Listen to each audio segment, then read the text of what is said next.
آج لگتا ہے کہ صرف شیخ رشید صاحب کا دن ہے۔ ان کا ایک تیسرا بیان بھی شامل کریں گے ہم اپنی اس بلیٹن میں کہ وزیر خزانہ نے 6 بلین کمرشل فارن اکاؤنٹ کا ذکر کر کے نیا بحران پیدا کر دیا ہے۔ لوگ بینکوں میں اپنے ڈالر لینے جاتے ہیں، بینک پیمنٹ سے انکاری ہیں۔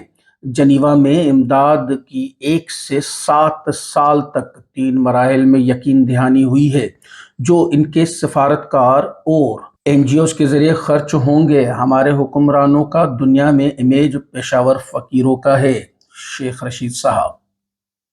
اب وزیر خزانہ نے یہ جو 6 بلین کمرشل فارن اکاؤنٹس کا ذکر کیا ہے، اس کے بارے میں تھوڑا سا آپ کو صرف انفارمیشن دیتا چلوں کہ ریسنٹلی وزیر خزانہ اسحاق ڈار دی ڈارلنگ صاحب نے بیان دیا تھا کہ پاکستان کے پاس ریزروز ہیں۔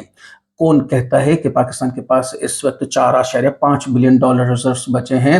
پاکستان کے پاس تو ہیں 10.5 ارب ڈالر، اور اس بات پہ تقریباً تمام بزنس کمیونٹی بہت پریشان ہو گئی کہ یہ انہوں نے کیسے بیان دے دیا ہے۔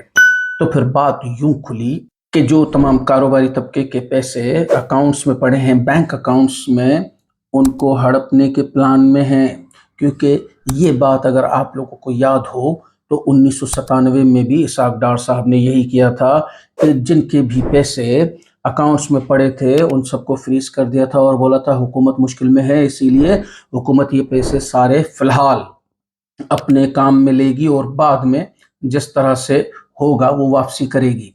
پھر بعد میں جو ہوا یہ تو خیر ایک لمبی کہانی ہے، آپ کو کسی اور وقت بتاؤں گا، لیکن اس وقت بھی اس چیز کی پلاننگ چل رہی ہے، جس وجہ سے لوگوں میں اسپیشلی کاروباری طبقے میں اس وقت بہت پریشانی پائی جاتی ہے۔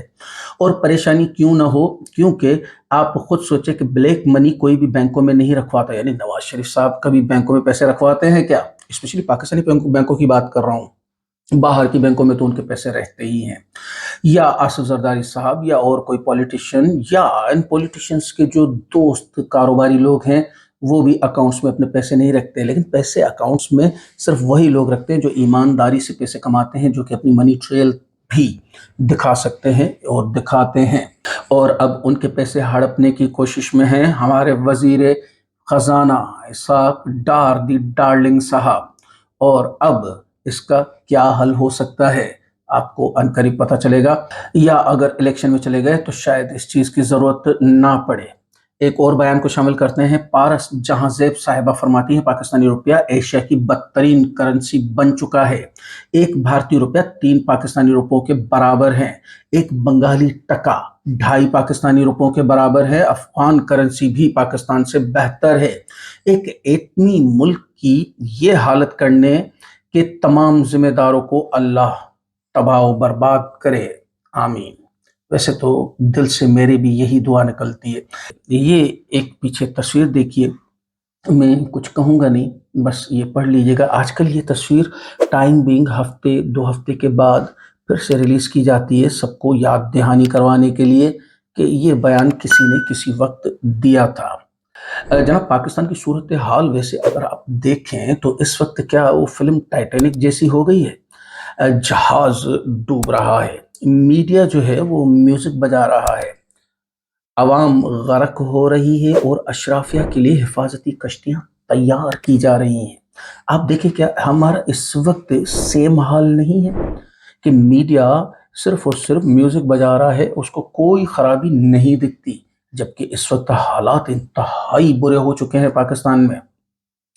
جبکہ اشرافیہ آپ کو بھی پتہ ہے، ہمیں بھی پتہ ہے، ان کے پاس دسیوں راستے ہیں یہ ملک چھوڑ کے چلے جانے کے لیے، کیونکہ ان کی ویسے بھی ڈیول نیشنلٹیز ہیں، ان کے باہر بڑے بنگلے بڑے کاروبار انتظار کر رہے ہیں، ان کے لیے کوئی ایشو ہی نہیں ہے کہ یہ ملک رہتا ہے برباد ہوتا ہے، ان کے لیے کوئی پرابلم نہیں ہے، لیکن غرق صرف اور صرف عوام ہو رہی ہے اس مہنگائی میں۔ عامر متین صاحب فرماتے ہیں شہباز شریف ایک ترلا وزیر اعظم ہے، آئی ایم ایف سے ترلا کر رہے ہیں کہ خدا کے لیے رحم دلی دکھائیں، قومیں مدد مانگتی ہیں بھیک نہیں، اور وہ بھی ایٹم بم والا ملک۔ بقا کی اس جنگ میں کاغذ کے جہاز اڑائے جا رہے ہیں، کدھر لے کر جا رہے ہیں ملک کو آخر؟ یہ تو کسی کو بھی نہیں سمجھ میں آ رہا، یعنی میں بھی چاروں طرف جو اس وقت نیوز دیکھتا ہوں، ہر چیز کو مد نظر رکھتے ہوئے مجھے سمجھ میں نہیں آ رہا ہے کہ ملک کو کس طرف لے کر جایا جا رہا ہے اس وقت، آخر کیا ہو رہا ہے۔ باتیں بالکل سمجھ سے باہر ہیں اس وقت۔ ناظرین، جیسے کہ میں نے کہا کہ خبریں تو بہت ساری ہیں اور واقعی بہت ساری ہیں، تو اگلی ویڈیو میں ملتے ہیں کچھ نئی خبریں اور ان پر معتبر تجزیوں کے ساتھ۔ ہمارے فیس بک پیج، انسٹاگرام پیج کو لائک کریں، ہمارے ٹویٹر کو فالو کریں، ہمیں ٹک ٹاک پر بھی فالو کریں تاکہ تمام اپڈیٹس آپ کو بر وقت مل سکے۔ چینل کو سبسکرائب کرنا نہ بھولیں، ویڈیو کو لائک کریں، اپنی فیملی اور فرینڈز کے ساتھ شیئر کریں۔ شکریہ۔ پاکستان زندہ باد۔